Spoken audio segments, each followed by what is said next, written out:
Hello everyone, welcome back my YouTube channel AC science zone.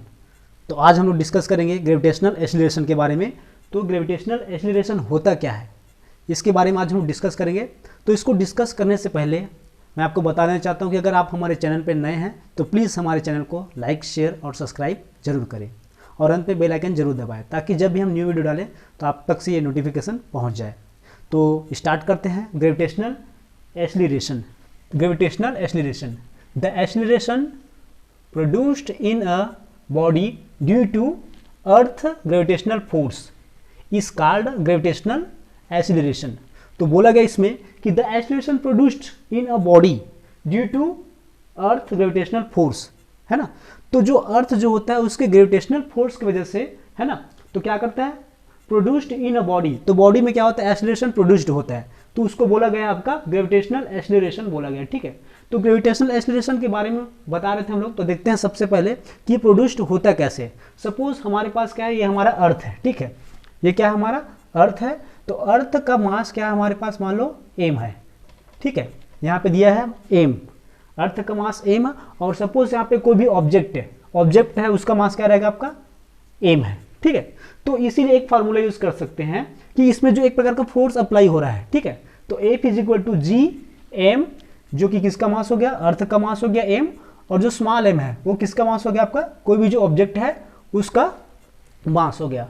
और उसमें जो radius, ठीक है, रेडियस दिख रहा है यहाँ पे, तो क्या आपका आर स्क्वायर होता है। ठीक है, तो ये आपका आर स्क्वायर आपको पता भी होगा, अभी जो हम लोग इससे पहले जो पढ़ रहे थे। ठीक है, तो मैं आपको ये बता देना चाहता हूँ कि पहले भी हम लोग इसको पढ़ चुके हैं। तो F इज इक्वल टू कोई भी जो फोर्स होता है उसमें जब ग्रेविटी की वजह से उसमें जो फोर्स अप्लाई हो रहा है, ठीक है, तो इसके बारे में हम देख रहे थे। तो F is equal to G M upon are square, ये वहाँ से जो इक्वेशन हम लोग पिछले जो क्लास में देखे थे उसमें से इक्वेशन आया। तो ठीक है, F इज इक्वल टू क्या होगा आपका जी, जो कि आपका क्या है, कॉन्स्टेंट है, और एम उसका मास है जो पूरे अर्थ का मास है। ठीक है, और एम क्या है आपका ऑब्जेक्ट का मास है। ठीक है, सपोज अगर हमारे पास दो ऑब्जेक्ट हैं, ठीक है, जैसे कि आपका ये वाला हो गया और आपका ये एम। ठीक है, दो ऑब्जेक्ट है हमारे पास।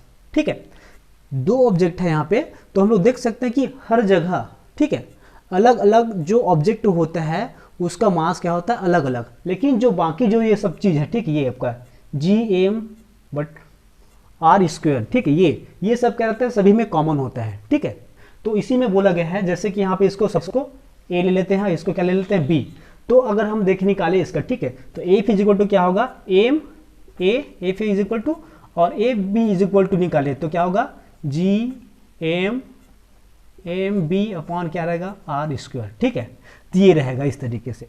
ठीक है, तो ये होता है। तो यही मैं बता रहा था कि अगर हम लोग पिछले बीच देख चुके थे सेकंड लॉ ऑफ मोशन। ठीक है, f is equal to a में होता है, m f is equal to a में होता है। तो यहाँ पे कौन सा ग्रेविटेशनल फोर्स अप्लाई हो रहा है, इस कारण से F is equal to M G. तो इसी को वैल्यू को यहाँ पे रख देते हैं, तो एफ का वैल्यू क्या होगा आपका एम जी, और इधर क्या G M upon are square. ठीक है, तो यहाँ से एम और एम क्या हो गया, कट गया, तो बचा क्या आपका जी। तो यही आपका क्या है, आपका ग्रेविटेशनल एक्सीलरेशन। क्या आपका ग्रेविटेशनल एक्सीलरेशन।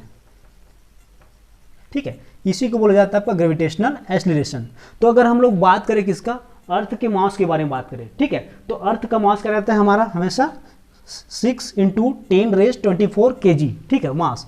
और यहाँ पे जो रेडियस जो दिख रहा है, यहाँ पे जो दिख रहा है ये है ना, वो क्या रहेगा 6.4 × 10⁻6 मीटर, या फिर अगर इसको हम लोग किलोमीटर में देखते हैं तो कितना होगा 6400 किलोमीटर ये रहेगा। ठीक है, और अगर इस वैल्यू को कहाँ पे पुट कर दो, यहाँ पे पुट कर दो। ठीक है, यहाँ पे पुट करेंगे तो टोटल इसका वैल्यू कितना आ जाएगा आपका, जो ग्रेविटेशनल एक्सीलरेशन है ना, वो क्या हो जाएगा 9.8 मीटर पर सेकंड स्क्वायर। ठीक है, अब मीटर पर सेकंड स्क्वायर क्यों लिख रहे हैं, क्योंकि यहाँ पे क्या है आपका ये एक्सीलरेशन है। ठीक है, एक्सीलरेशन में क्या होता है मीटर पर सेकंड स्क्वायर, और ये कहाँ से आया, तो कहाँ से आया आपका F is equal to a में, ये यहाँ से आया। ठीक है, तो इस तरीके से हम लोग देख सकते हैं ग्रेविटेशनल एक्सीलरेशन के बारे में। ठीक है, ग्रेविटेशनल एक्सीलरेशन के बाद देखते हैं मास एंड वेट। तो मास एंड वेट होता क्या है, तो आप सभी को कन्फ्यूजन होगा कि मास और वेट क्या होता है, एक ही होगा। तो देखते हैं सबसे पहले क्या होता है मास के बारे में। The total quantity of material in an object is now as its mass, ठीक है। तो कोई भी जो ऑब्जेक्ट होता है इसका टोटल क्वांटिटी, ठीक है, कोई भी जो ऑब्जेक्ट होता है उसका टोटल क्वांटिटी क्या कहलाता है, उसका मास कहलाता है। सपोज हमारे पास का एक बॉल है, ठीक है, अब बॉल का वेट कितना है, सपोज कितना 200 ग्राम है, ठीक है, 200 ग्राम है, तो इसका मास क्या है आपका 200 ग्राम है इसका मास, ठीक है। और ये क्या होता है, एक प्रकार का यूनिवर्स में कहीं भी जाओ, ठीक है, 200 ग्राम है तो ये कभी भी चेंज नहीं होता है, ठीक है। जैसे कि हम लोग कहाँ चले गए, यहाँ से ऑस्ट्रेलिया चले गए या फिर मून पे चले गए, चाहे कहीं भी चले गए, तो ये एक प्रकार का क्या है मानक। जैसे इसका ऐसा यूनिट क्या होता है, ऐसा यूनिट क्या होता है, किलोग्राम होता है, ठीक है, किलोग्राम होता है, तो ये कभी भी चेंज नहीं होगा, ठीक है। 200 किलो में तो 200 है तो हमेशा 200 ग्राम ही रहेगा, ठीक है। कभी भी कहीं भी जाते हैं तो पोजीशन या फिर प्लेस टू प्लेस चेंज होता है, तो ये चेंज नहीं होता है, ठीक है। तो ये आपका क्या कहलाता है, मास कहलाता है, ठीक है, मास। अब देखते हैं हम कौन सा, वेट। तो वेट होता क्या है, तो वेट के बारे में देखते हैं। The force by which N object is attract toward by the earth is called the weight of object. तो बोल सकते हैं कि कोई भी जो ऑब्जेक्ट है, ठीक है, उसको क्या करता है, तो बोला गया है the force of which N object is attract toward by the earth is called the weight of object. मतलब कोई भी जो ऑब्जेक्ट है उसको क्या करता है, अर्थ है ना, जितने फोर्स से क्या कर रहा है उसको अट्रैक्ट कर रहा है, वो उसका क्या कहलाता है, वेट कहलाता है। सब जैसे कि हम लोग पिछले बार देखे थे अभी, है ना, कि F इक्वल टू mg होता है, तो उसी में वैल्यू रखते हैं। मतलब कोई भी जो फोर्स क्या कर रहा है इसको अट्रैक्ट कर रहा है, समझो, ठीक है। जैसे कि कोई भी अर्थ का ग्रेविटेशनल फोर्स क्या कर रहा है, इसको अट्रैक्ट कर रहा है, तो जी का वैल्यू हम यहाँ पे दिख रहा है, तो जी एम अपॉन क्या होगा आर स्क्वायर, ठीक है। तो उसी तरीके से यहाँ पे वेट है ना, वेट मीन्स हो जाएगा कोई भी जो ऑब्जेक्ट है उसका मास, और जो उसमें अप्लाई हो रहा है कौन सा आपका जी, है ना, मतलब ये ग्रेविटेशनल एक्सीलरेशन, ठीक है। मतलब एक प्रकार का ग्रेविटेशनल एक्सीलरेशन भी वही होता है। जैसे यहाँ पे बोला गया g is equal to G M upon are square है, ठीक है। यहाँ पे पहले क्या था, एक प्रकार का ग्रेविटेशनल फोर्स, सॉरी यहाँ पे क्या होगा, ग्रेविटेशनल फोर्स अप्लाई हो रहा है यहाँ पे, ठीक है, gravitational force G M upon are square. तो उसी तरीके से कोई भी जो फोर्स है ना, ग्रेविटी की वजह से जो भी फोर्स इसमें अप्लाई हो रहा है, ठीक है, तो यह उसका जी हो गया। तो weight W is equal to M G, जहाँ पे इसका क्या कोई भी ऑब्जेक्ट का मास होता है और क्या होगा आपका ग्रेविटेशनल एक्सीलरेशन, ठीक है। तो इसी को बोला जाता है उस वेट, ठीक है। तो आप लोग को पता ही चल गया होगा कि वेट क्या होता है, चेंज होता है, प्लेस टू प्लेस क्या होता है, चेंज होता है। सपोज जैसे कि हमारे पास क्या दिया गया है,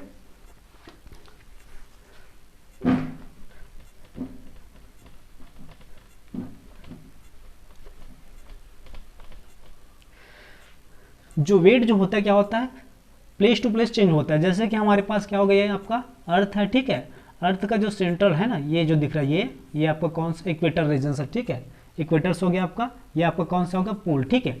तो जाहिर सी बात है, अब पोल जो होता है क्या होता है, इसके बहुत ही पास में है, और ये जो आपका रेडियस जो दिख रहा है, आपका इक्वेटर जो दिख रहा है थोड़ा सा दूर है, तो यहाँ पे इसका वेट क्या होगा, मान लो 10 kg है, तो हो सकता है वहाँ पे क्या हो जाएगा,